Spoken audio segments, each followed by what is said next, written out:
Hey guys, so in this video we're going to go through all of the different types of dribbling techniques, explaining what they are, how to do them, and when it is most effective to use each one. These techniques took us years to master, but you'll now be able to learn them in just 15 minutes of time. So before we continue, make sure that you hit the subscribe button and hit that notifications bell so that you know exactly when new content is released. Also, let us know your questions and thoughts below on video topics you want us to cover, as we always take your comments into consideration and we love hearing from all of you. So now here is exactly what we will be covering in this video. So let's get right into it. So let's take a look at the first topic, which is technical dribbling. So what is technical dribbling? This is a fancy term that has been given to what we all know as left stick dribbling. For us, this is the most effective way of dribbling. Now, yes, it is not quite as overpowered as it has been in previous games, but it is the one that we use the most. And we find that it's the one that is the most important to get good at because it's very, very basic and very simple, and the one that will be the most common used in games. Technical dribbling is the new default dribble style for the left stick dribbling, which simply means that any player can use it. However, how well the player performs the dribble is heavily dependent on their dribbling attributes. So here are some of the in-game stats that you need to look for when selecting your players, especially if you want to be adding the left stick dribble to your attacking arsenal. So dribbling plus ball control is the precision of the dribble touch. Dribbling, agility and reactions is how quickly the dribbling animation plays, how quickly they get through it. Dribbling and ball control is how close the ball stays to the player when they're in the dribble. Dribbling and reactions is how much speed the ball carrier maintains whilst performing that dribble. And then dribbling, agility, balance and reactions is how quick the ball carrier can transition between different dribbling animations, such as the left stick dribble into a strafe dribble. So now that you know what technical dribbling is and also what in-game stats are important, let's get into where to use technical dribbling and where it is most effective. So for us, we feel that left stick dribbling is most effective when you're looking to maneuver into or create space from your opponent, utilize quick touches in and around the box, and 1v1 situations in the box or on the wing.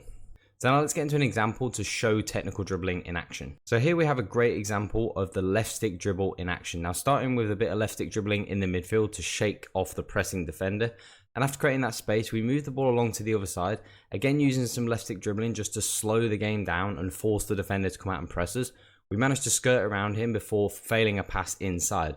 But this is where the left stick dribble comes into its own, when we have a lot of defenders around us looking to tackle us. But by using that dribbling ability of Ben Yedder, it allows us to get around those defenders and a lot of those tackles before coolly finishing the ball. And this shows the power of the left stick dribble this year. Now, as we alluded to before, left stick dribbling is not quite as powerful as it was in previous years, but we still feel it is the best way to dribble in FIFA 23 this year. Now moving into the next dribbling technique, which is strafe dribbling. So again, what is strafe dribbling? Now this is the fancy term that's been given to what we all know as L1 dribbling. Now for us, strafe dribbling is probably the least useful dribbling technique, as it's the one that we use the least, and we also find it to be the least effective in a game-to-game situation. Now we're not saying that this is bad and we have no use for it, as we do use it from time to time. We just feel that some of the other techniques are more effective most of the time. So something that we do want to point out with strafe dribbling is that your player will only use their strong foot to dribble, meaning those whose preferred foot is their right foot will strafe with their right foot, and players who are left-footed will strafe with their left foot only.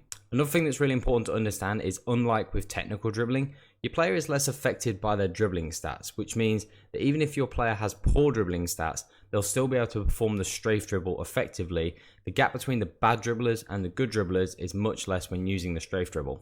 Now moving into when and where to use the strafe dribble is most effective. Using close control in tight spaces to get out of danger, after receiving passes off your defenders or your midfielders, or holding onto possession in less dangerous areas. So now let's get into an example showing where strafe dribbling is useful. So here's a really good area that we do like to use the strafe dribble, and after moving the ball up the pitch on the counter attack, the ball ends up out wide with Gakpo. And a lot of people would do two things. They would either pass back inside, or they would use pace on the outside and then maybe look for a cross or a cutback. But by using the strafe dribble, we actually stall the attack and allow our midfielders to break ahead of the opposing midfielders before going on to pass the ball inside a couple of times, and then we're going to finish off the counter. And the key thing here is mixing up things and not repeating this same trick every time. If you mix this up with going on the outside with pace, it can make yourself really deadly on the wing. But But as we alluded to before, we find that strafe dribbling is probably the least effective of all the dribbling techniques. So before we continue, if you're enjoying the video and have found it helpful, to show your support, please hit the like button, subscribe, and make sure you turn on those notifications bells so that you know when that new content is released. So let's get back into it. So now let's move into the third dribbling technique, which is agile dribbling. So what is agile dribbling? Now this is a fancy term that's given to what we all know as R1 dribbling. Now for us, we do find agile dribbling to be really useful in some really key specific areas, which we'll get into in the example section. Now, unlike with strafe dribbling, players will use both of their feet to dribble, now not just their preferred stronger foot. What this also means is that players that are using both feet to dribble, their dribbling stats are extremely important, and how well a player will perform and execute the agile dribble is heavily dependent on their dribbling stats. So the higher their dribbling stats, the more effective they'll be at agile dribbling. Now, we're not going to point out any specific dribbling stats that you need to, like we did with the left stick dribbling, because they all are very important and they're all going to be important, and you don't want to be deficient in any specific area. So now let's move on to when the agile dribbling is most effective. And agile dribbling is much faster than all the other dribbling techniques. So this is best for deceiving defenders in the box, and also with quick sharp turns in the box to get into shooting positions. Now let's get into a couple examples showing the agile dribble in action. So here's a little bit of a different area that we do like to use the agile dribble as well as the aforementioned areas before. And when playing out from the back, it's really dangerous in this area. So we like to use the agile dribble, as we mentioned before, because it is the quickest way to get away from the attacker. It is a quick way just to create that little bit of space, which allows our midfielder the time and space to be able to play that ball in behind to Gakpo. And then of course he does go on to finish, as he always does. So what we like in this situation is it just feels very, very natural to use this dribbling technique. And as you practice and learn, you are going to sort of lean towards using one more than the other.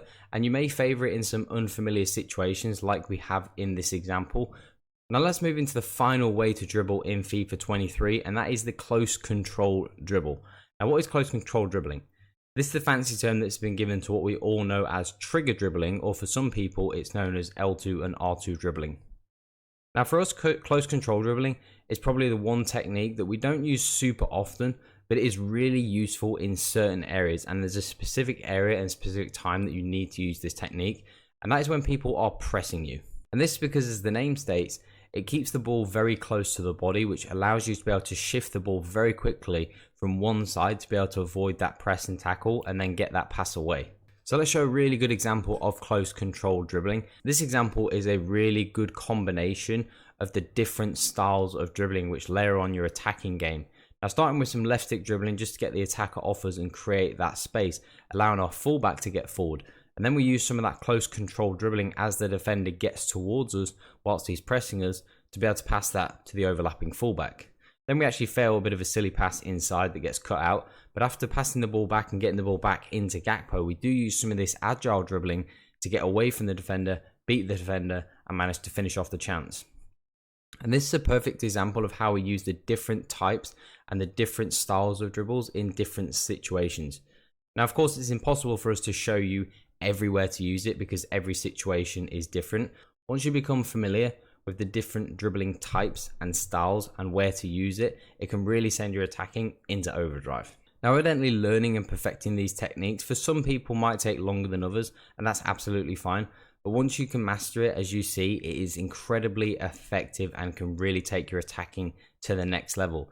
Now, we suggest for those people that are struggling just to try and master one technique first, whether that's left stick dribbling, close control, agile, or strafe. Just pick one to work on and master that and use it. And once you feel like you've mastered it, then move on to the next one. Because if you try and do them all at the same time, you are going to confuse yourself. So just simplify things, choose one, master it, and then move on to the next one. So as we said earlier in the video, if you want us to continue to make more videos like this one, then we do need your support. We need you to smash the like button, subscribe, and turn on those notifications bells. And also right now, go into the comment section and let us know what topics and videos you want us to cover. And if you are having any trouble, let us know down in the comments, because we always love to help you guys out as much as we can. And if you do want to ask us any questions personally, make sure you join our Discord. All the links to those socials will be in the description down below. So thanks for watching, and we'll see you in the next one.